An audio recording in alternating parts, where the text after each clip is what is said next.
What up, mathletes? Whoop whoop! All right, let's do this. We're going to continue on to our Mod 1 review. And let's do this. For each part below, use the figure to fill in the blank. If necessary, you may learn what the markings on a figure indicate. Okay. Well, if all three of these are the same size as equilateral, and equilateral, I better focus this. Equilateral triangles all have the same angle measures. They're all going to be the same. So we're going to take that 180 degrees, divide it by 3, and it's going to be 60. And anytime you have an equilateral triangle, the angles are always going to be 60. So the measure of angle M is 60 degrees. Okay, right here we have isosceles, right? Because those are two, so that's this side and this side are congruent, which means their base angles are congruent as well. So we're going to take 180 and subtract 30 to get 150. We know that these two angles add up to 150, and since they're the same, we can divide by 2, and we get that each angle is 75 degrees. So the measure of angle Q equals 75 degrees. Awesome. Find the value of x. Okay. Lots of things I know here. I know if this is isosceles, that makes this angle 75 degrees. Which 75 and 75 is 150, which makes this 30 degrees, right? 90 minus 30 is 60, so there's 60 degrees right there. And here's what I know. These base angles are the same because it's isosceles. We see this side and this side, so I can do 180 minus 60 is 120, and then I'm going to divide that by 2, like we just did up there. And I get that each of those angles are 60 degrees. Here's the other thing I know. As soon as I knew it was isosceles, and I knew these angles were going to be the same, this one's 60. The only way that's possible if they're 60, 60, 60. Because it's an equilateral triangle, right? But there we go. So x equals 60 degrees. Okay, moving on down. This one takes a little more work. So basically, we have an isosceles triangle set up here. We want to find the degree measure of each angle in the triangle. We're given this information, which is already labeled for you, that angle F is 4x plus 48, angle G is 5x plus 31. Again, this is isosceles, so I know angle G and angle E are the same. Therefore, if I add all these together, they should add up to 180, and I'm going to do that. I'm going to say 4x plus 48 plus... Since I have two angles that are the same exact measure, you can either add this twice, or you can say 2 times 5x plus 31. And that equals 180. Both are fine. So, alright, so I'm going to distribute that out, and I get 4x plus 48, or excuse me, plus, not equals, plus 10x plus 62 equals, because 2 times 5x is 10x, 2 times 31 is 62, 180. Now combine like terms, right? 4x and 10x is 14x. 48 and 62 is plus 110 equals 180. Is that true? Okay, which makes it 70 plus 48, 110. So minus 110 from both sides. I get 14x equals 70.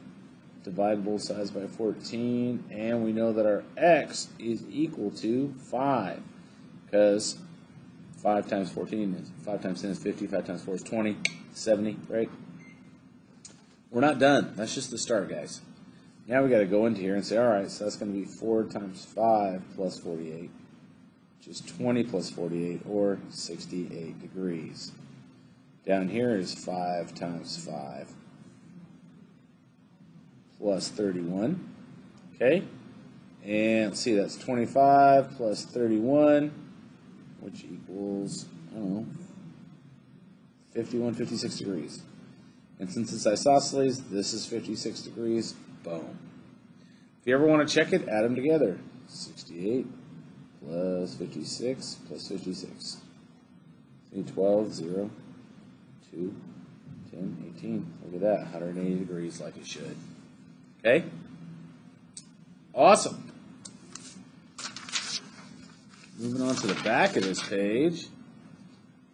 Drag that screen up. Oh. For the following right triangle, find the side length x. Round your answer to the nearest hundredth. Okay, well, this is my hypotenuse, right? And we'll just call this leg, I don't know, B, because it looks like a longer leg. And here's what I know. I know a squared plus b squared equals c squared. Since I want to find leg A, or my x, I'm going to say, all right, I would subtract b squared over, right? A squared equals c squared minus b squared. Or take the square root, which cancels out the square. And I get that my a equals the square root of c squared minus b squared. Or in this case, my x equals the square root of 7 squared minus 6 squared, which is what, 49 minus 36.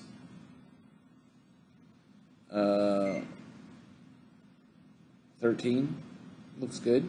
It's going to equal the square root of 13, which is approximately, I don't know, I got a calculator.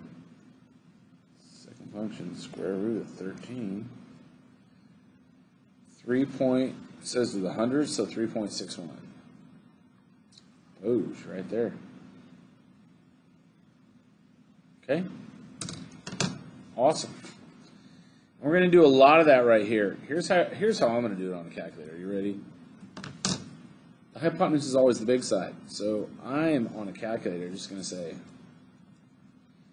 16 squared minus 14 squared and minus 8 squared. Because if c squared equals a squared plus b squared, I should be able to subtract a squared and subtract b squared, and it should give me the 0 if they're the same. And let's see, when I do that, I end up with negative 4. That's not 0, so that's not a right triangle. 16 squared minus 12 squared minus 10 squared. That's 12. That's not a right triangle. 50 squared minus 40 squared minus 30 squared. Ooh, that's 0. That's a right triangle. And 39 squared minus 36 squared minus 15 squared. Hey, that's a right triangle too. Boosh, right there. And that's it. It's really not supposed to be challenging. Just know that your a squared plus b squared equals c squared. Okay, consider the figure below. All right, so the perpendicular bisectors of its sides are TS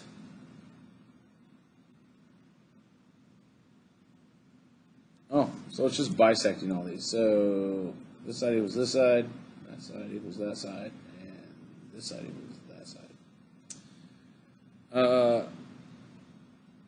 They meet at a single point S, which is the circumcenter. Here's what else I know. I know 1, 2, 3, 4. These perpendicular bisectors, the mean and the center, are all equal to each other. So here's what we can say. Suppose VS is equal to 66. Okay. And suppose YZ equals 82. YZ, so that's this whole thing right here, is 82. And last ZS is 110. Or ZS, I've got 110 right here. Which means these are all 110, right? Okay? If that's true, let's find the following. XS. Where's XS? Well, that's easy. It's the same thing as ZS, so it's already 110. We already got that. UZ. Well, that's easy. These are bisectors, so if I cut 82 in half, 41. Each of these sides are 41 because this cuts them in half. And VY. All right, VY. Okay. Well, I'm going to use, I've got this triangle right here. I've got my hypotenuse is 110. I've got one of my sides, so I know that VY is equal to the square root of 110 squared minus, is that 66? Yeah, 66 squared. Can't read my own handwriting.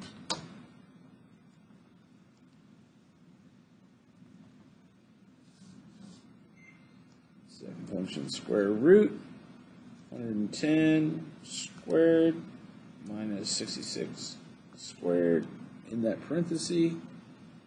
Ooh, I forgot a 0. All right, we good? 88. So I know that it equals 88. There we go. That's the stuff, because this is a right triangle is why I was able to do that. Where I have my hypotenuse and I have one of my sides. Remember, we square them and subtract them to get the remaining side once we root them. Okay, that is the review for Module 1. Peace out.